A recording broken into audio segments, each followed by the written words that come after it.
Okay, so good evening and good anything wherever you are. Okay, so we'll be talking about forms today. I'm Winnie, Wine Sugar on Slack, and we'll be talking about forms, um, HTML forms. And when it comes to forms, we have like a lot of things to cover when we're talking about forms. But we'll try to like deal with the basic things you'd mostly see when you're using HTML forms. Um, yeah. So I have my HTML file here already opened up, and as you can see, it's already live right here on my browser. Um, I know that, in fact, all of us must have come across a form on the internet, on a website, even while we registered for this program, we filled a form to do so. So, how can we make something like that when we're creating a website? That's what we'll be talking about today. So, the very first thing, I've made like a list of things we should try to cover so I will not miss any. So I'll start from the very first one, which is the form itself. Like every HTML um, tag, we have a form tag that covers form itself. So to start begin your form, you use the form tag.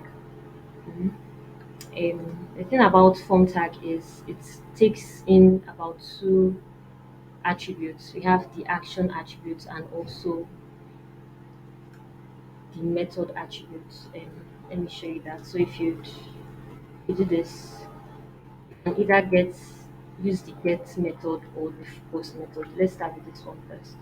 So what this is telling you is what method do you want this form to take? Do you want it to be do you want it to post or you want it to get is the second method or you want it to get. Now when you're filling a form, for example, for say you're trying to log into an account and you ask for your username and your password, this is the kind of method you use for such forms because you're trying to get information about that user. Is this user on our record? Does this user have an account with us? So you're trying to get an information, so you use the get method. But when you're trying to save the user detail, like you're asking for the person's name, address, phone number, and stuff, then you use the post method because you're trying to save it in the database. So you use a post. For action is would carry the URL you want to send that data to. All of the things within your form, they are called data. So all of the data you get from the user, your action will tell the form where to send it to. So if you're trying to get something, where are you trying to get it from? That URL will be imputed here. Or if you're trying to post, where are you posting it to? Where do you want to save it to? That is what the action does. So those are like the two main things for the attributes for form tags. Now, another important aspect of your form is the input tags. There are a lot of input tags um, in your form. On my list here, we have the first one being email. You see, when you put it into your VS Code, you have suggestion. All of these are input tags that you could try. So let's do something. Let's try to create a form as we're doing this. We want to get let's start with getting the person's name. So say we're taking a form to get information about the user. Um so let's do this. Okay. So starting with input. You see now that the type of the input is text, meaning you want the user to input text like ABCD text.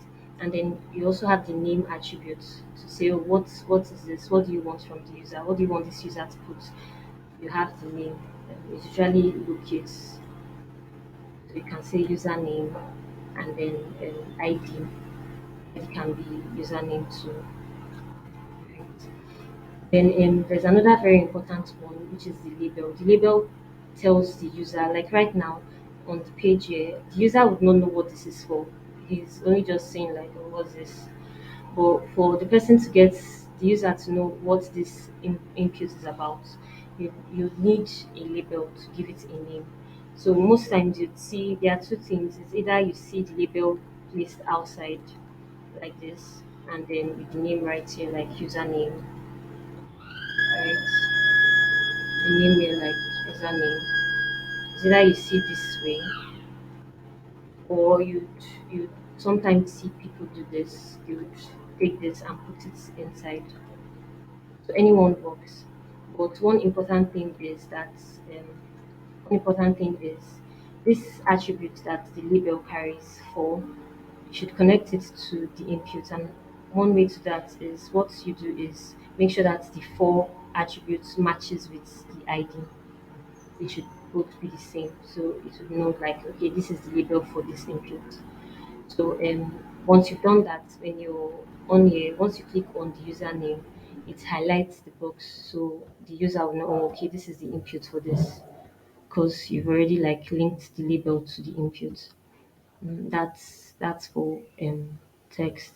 Text can be for a variety of things, so it depends on what you want to get from the user. It could be first name, last name, all of those are text.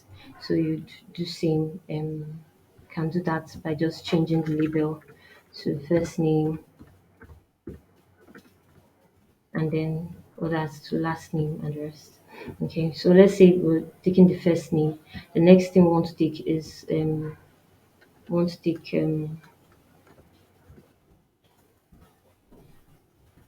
let's take an email address from the user. So we'll put our label as email, and then within it we have our input tag for email, which is right here. So you see now the type is email. So this now tells the browser that okay, this input it should take in an email address. Okay, then you put the name. The name can be email, and then the ID email too. Then definitely these two should match with the ID. So we're having email. Now, like we talked about inline tags and block tags. The last class I had with you, and clearly from what you can see, I bet you could already guess that these are inline tags. That's why they're just sticking one line. They don't mind sharing the space. If they were blocks, they would have like this email address, this email part would have been down here. But because they are inline tags, they just take up one line. So there are two ways you could deal with that. It's either you use a break line tag, okay, and then it breaks it and brings it down. Or another thing people do is they use divs. We've talked about divs before, so you could put this one in a div, um, and the other one too, same thing. So because the div is a block element, it would help like just pick up the whole line for you while you have just this inside. So those are the two things you could use to style your form.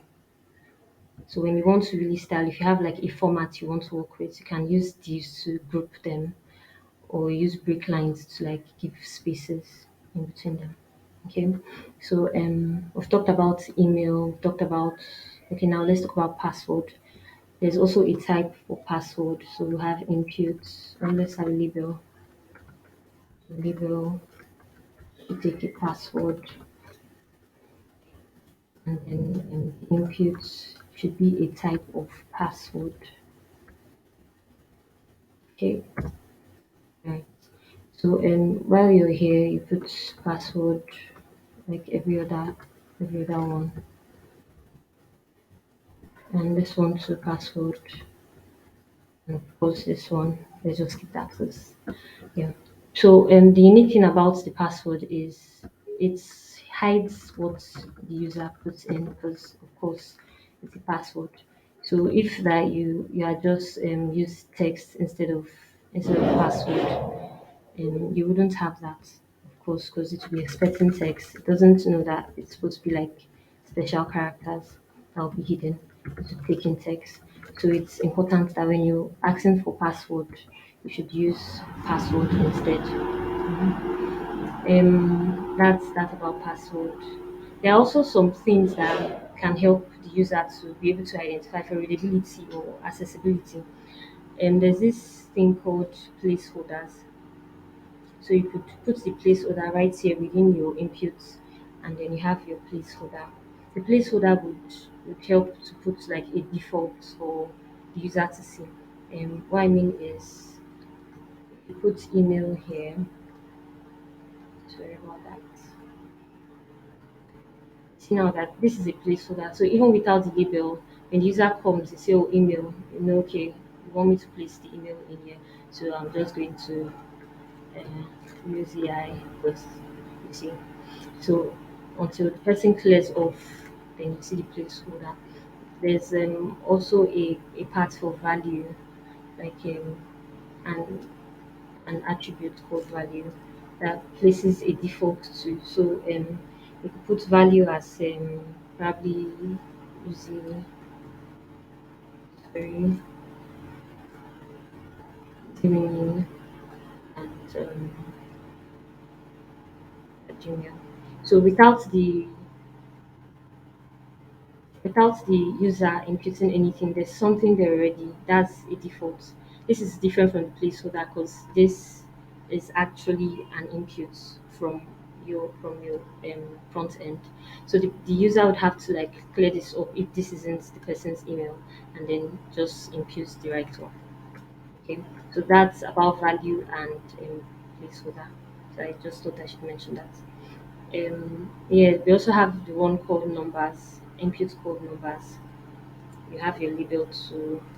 I don't think there's any need for that anymore. We already know what the label does. So if you have your inputs and you have numbers, okay. So you have name.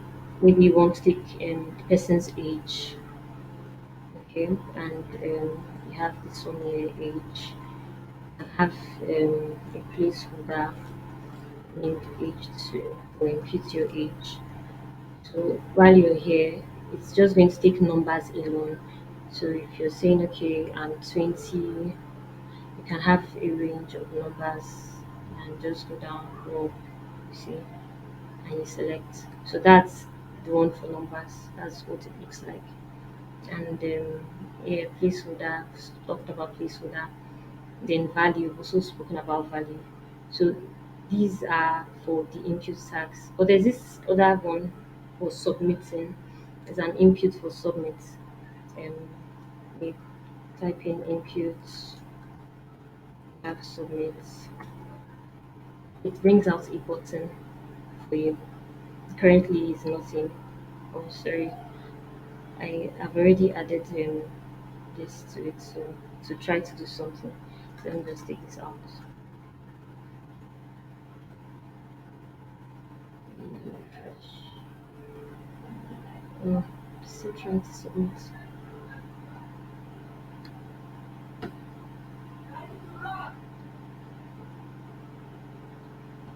Okay, let's see. Okay, right. So for your submit button, you need a value for the submit button. You see now that the submit is just empty, the button is just empty. So we need a value in there so you could put whatever you want there, like submit, and then you style it in your CSS. So if you have submit, you'll see submit in the button, or you could put send, you add send if you want it to be send, or if you want it to be login, whatever you put will just appear right there in the button. So you have login, right? So that's the input for button. But if you like have a different button that isn't supposed to submit, you want it to do something else, then you can just use your regular button tag, right, for that, and then put what you want inside of it. So that's for the submit. Then there's something we call form validation. There's something called form validation, and let me put the break line here. So for form validation, what that means is we're trying to make sure that the user inputs things that we want the user to impute. We don't want mistakes like, okay, the user mistakes the email address. When you say impute email address, user puts uzimini without at gmail.com, or you say impute password and you want the user to like have a certain pattern of passwords. You could also like put that in so that when the user fails to follow what you want the user to impute, an error would come up and it would not let you submit. Okay, so an example that we could use is okay, let's use this number. For example, for number, we have like um, a minimum and maximum attributes. So you could decide that, okay, the minimum number that should be entered is 18. The user must be 18 years, and the user should not be more than 35. Right? So you've placed like a range right there. So if you put 40, it won't submit because what, yeah, see, value must be less than or equal to 35. So that is like something to like validate your form and say, okay, this is what I want you to do. You shouldn't do this. This is what is accepted. The same thing too goes for other forms to like when you're taking let's use password for example. For password, you could put a pattern that you want, um, or let's see.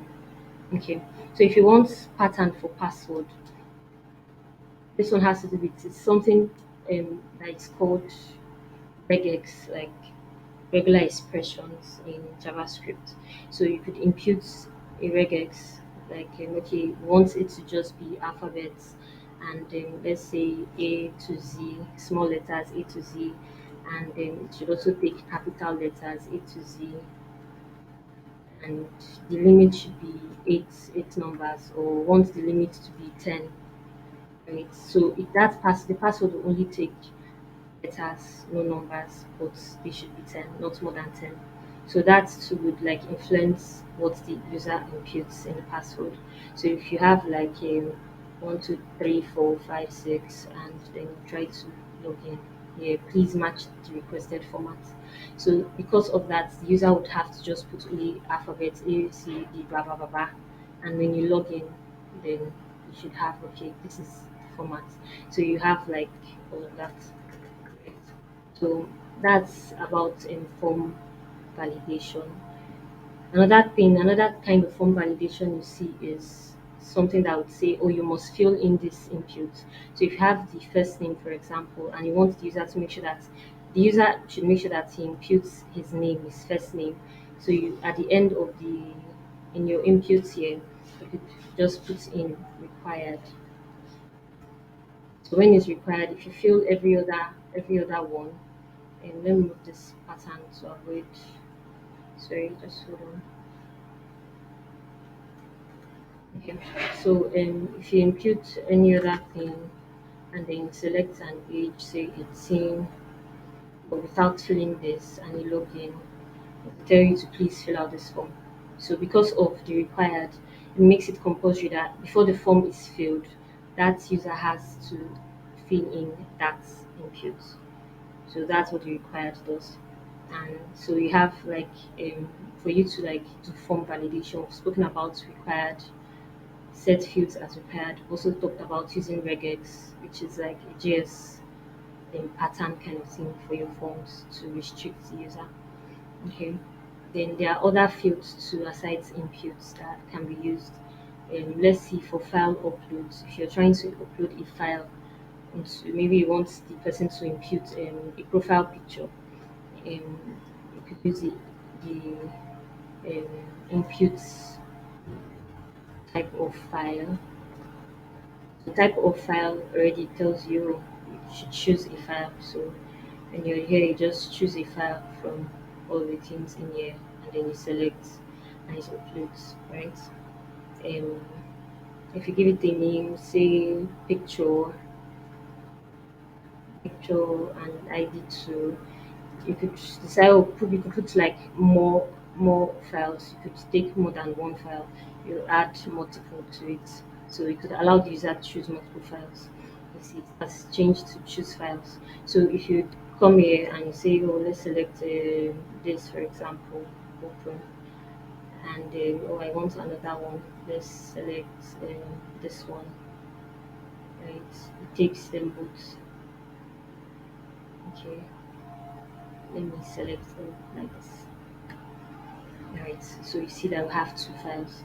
So that's for uploading file. You can decide to say, okay, we want to accept a particular kind of file. We want to use the accept attribute to do that. If you want to accept a particular kind of file, you just want probably MP3. You have .mp3, or you just want the files to be PNGs only.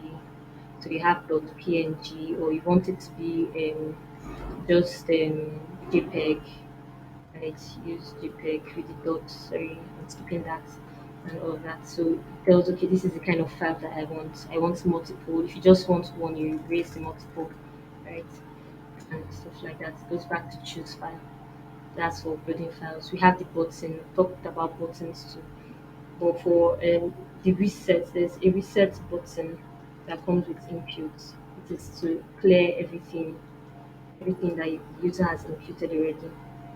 Okay, so the button could be like, you could just add clear to it. So when the user has imputed everything, with the clear, it should clear everything already that the user. This is a default. Remember that. Let me remove that so you see. Um,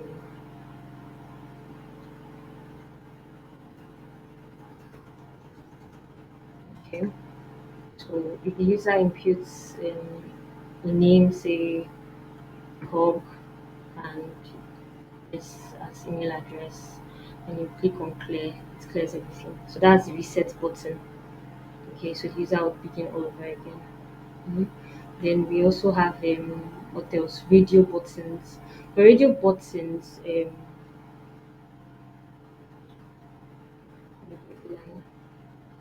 radio buttons. We know radio buttons to be okay. Let me put it in one so you see what we mean by radio buttons.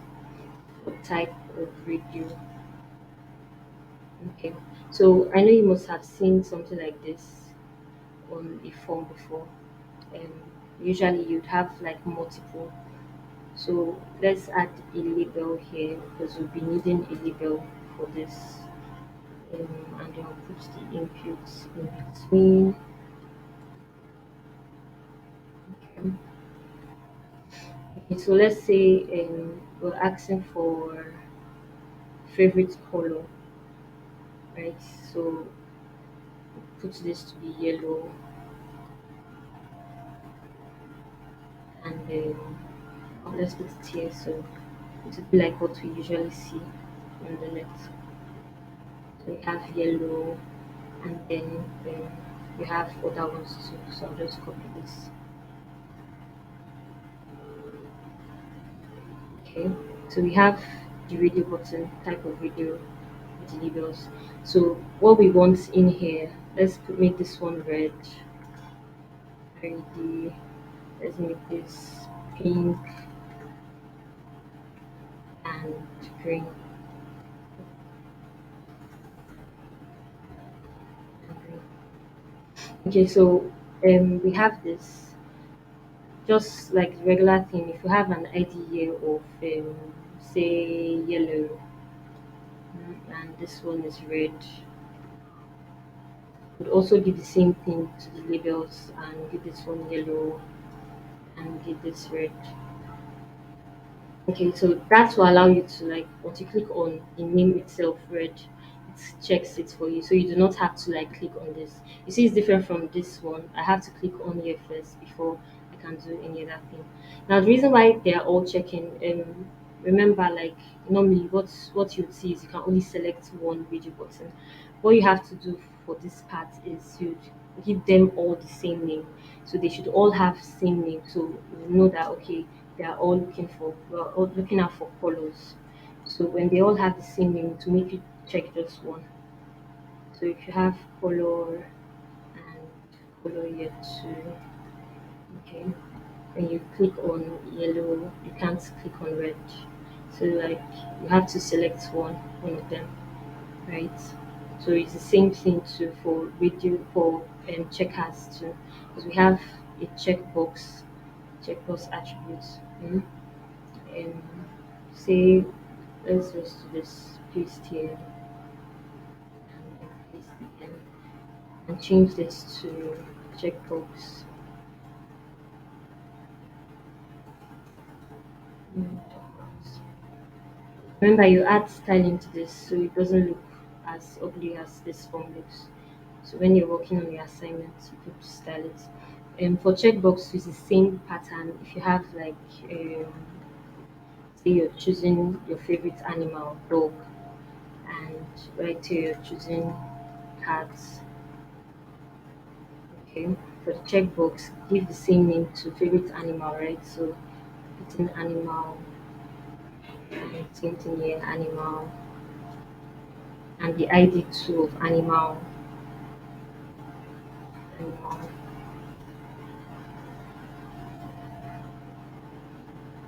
Give default to same thing, animal. This is a whole lot of work. Okay, so when you're checking, you could just literally click on this one. Remember that for checkbox, you can choose multiple. The user can choose multiple choices. So you can choose all of the choices you've given, so long as they all have the same name. You can only choose one of them, right? But it will just know that okay, this is the category for it. So if you want to make it different, you change the name to dog and cats. So it's similar to what you have for radio. Mhm. Checkbox is similar. If you want to have a default and say okay, and by default I want one of these to be checked, you would come to the input and say okay, let's make this one the default, and you just add checked to it. So by default, once user comes, so it's checked for him or her already, like oh, it's yellow. So you can decide to change which one to choose. So when the form is submitted, to show there that okay, the favorite color is yellow or pink or whatever. So that's about checkboxes and radio. Then we have time and dates. Um, there are a bunch of other things too. Just same input. We have dates would pop up. Let me put a break line right here. Okay. So this is what the date looks like. So a calendar will pop up and you can just choose, oh, I want January 14th and it's right there. Okay. Same for time too. If you want a time, I don't think I've ever seen time in a form before, but if it's something you need, you can use time and then you have the time where the user can literally just type in or select the time that works. Mhm. So that's for time and dates. You also have other ones like selling the month, the week, or like date, time, location, and all that. So you could just try it out and see what you have. Then we have color picker. And we're asking, okay, you've chosen yellow to be your favorite color. Can you show us yellow, for example? I don't know who would ask that, but so if you have input of color, this is what it would look like here. So you could just come here and select what color you want, or if you know the numbers, you could change from RGB to HSL or to hex color and all of that. So you could like change the range from here and things like that. You could also pick a color from the site. Say, oh, I want this very color. You could select the picker or changes to black and things like that. That's for color picking.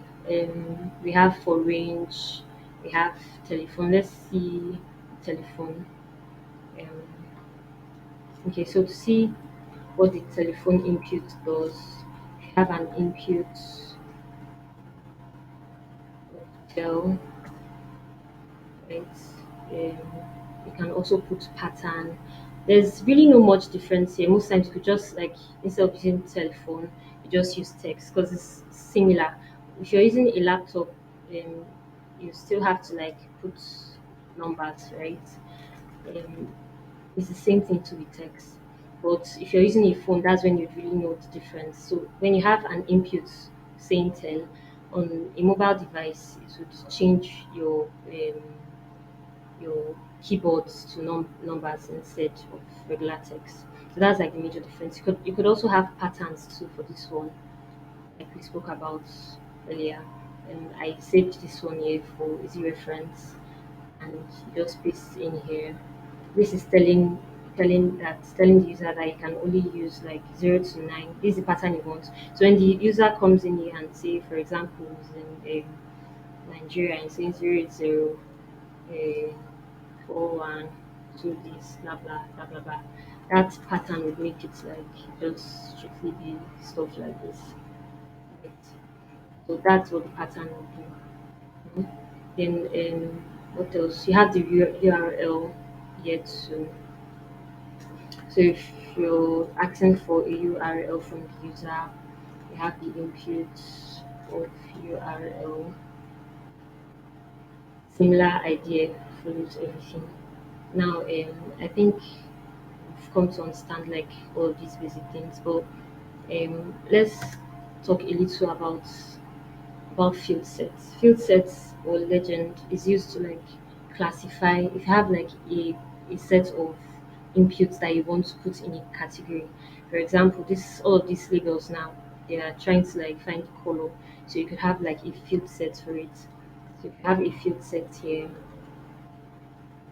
you just put them all in here and then paste here. Okay.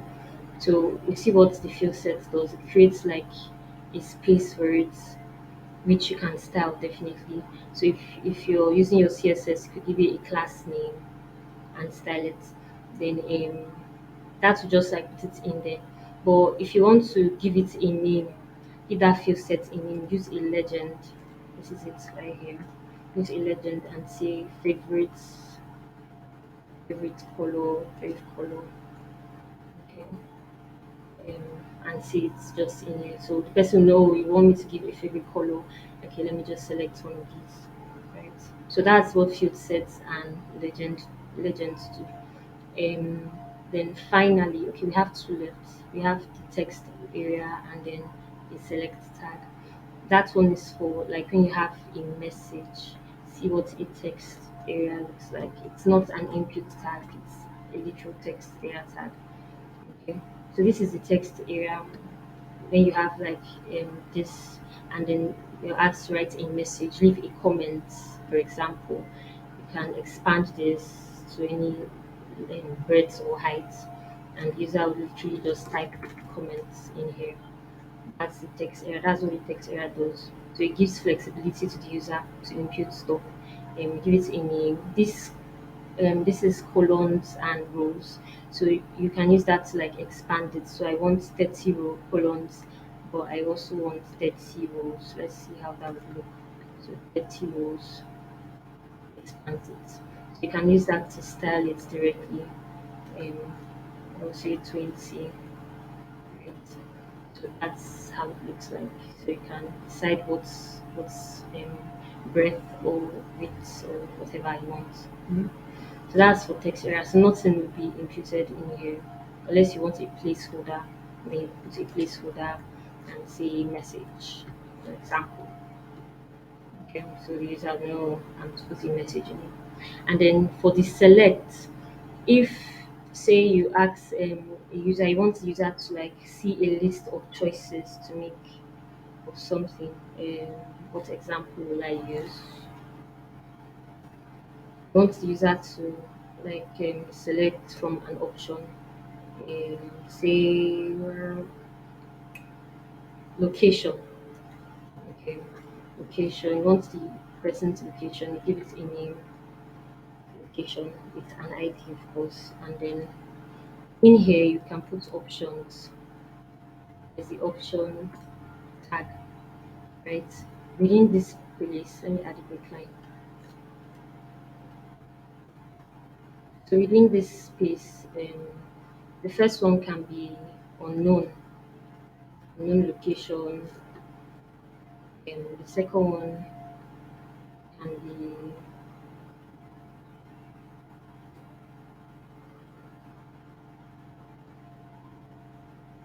say Lagos.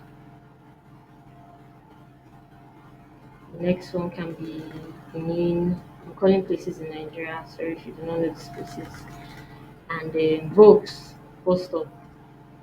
Um, um, this would allow the user to know, okay, choose a location. Oh wow, oh, Lagos, Benin, or Vokes.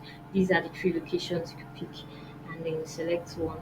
So that just sends the data. Oh, this is one chosen, and it sends it through the form when you click on submit.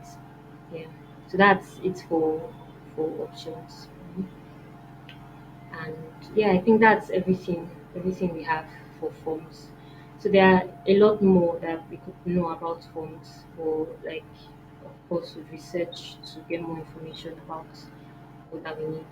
And then with practice you'll be able to style forms to look neat and fine. We'll not focus on CSS, but just focus on what they look like when we use them on our website.